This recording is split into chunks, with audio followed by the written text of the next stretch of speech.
worse with time. The money was good. Jack was 28 and making more than her daddy had ever made working at the department store. But she felt the job was costing them something, just as it had cost the town.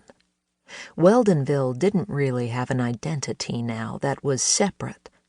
When people in surrounding cities and towns mentioned Weldonville, they didn't mean the nice little Colorado town with the round park in the center and the old trees shading the grid of residential streets. They meant Weldonville Federal Penitentiary. Just like when people said Leavenworth, they didn't mean a city in Kansas.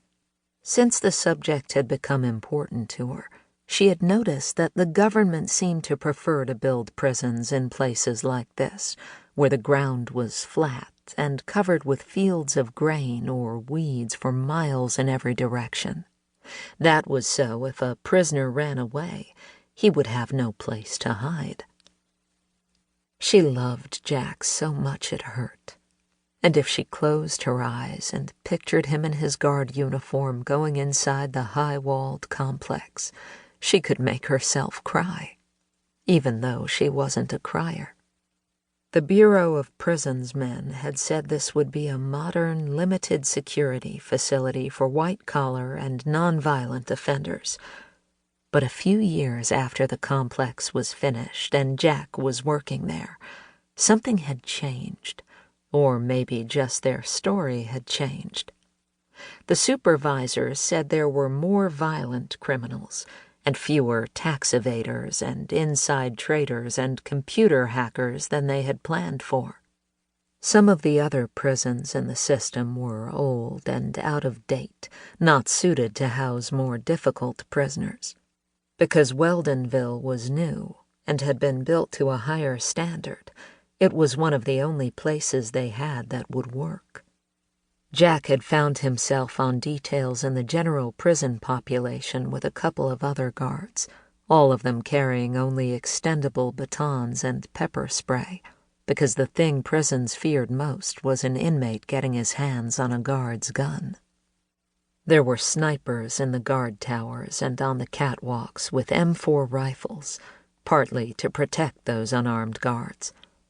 Sometimes the man on the catwalk who had to be prepared to kill prisoners was Jack. She put the apple and the cupcake in Jack's lunchbox and was nearly ready to shut it. She looked up at the window again and saw that the pinks, oranges, and reds on the white wisps of cloud were losing their fire, and the night blues and blacks were waiting behind them. The night shift was coming, and she had only a few minutes. She reached into the drawer where she kept things like buttons and needles and took one of the invitations from a small stack. She carefully blotted her lipstick on the inside and then looked at it. There was a clear impression of her lips.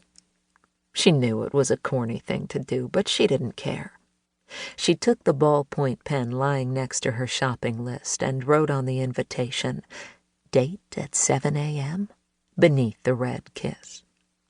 She could feel herself blushing as she closed the invitation and put it in its small envelope and pushed it under the coffee thermos. She knew that would keep him awake. She shut and latched the lunchbox. Jack came into the kitchen and gave her a gentle hug and a kiss on the back of her neck.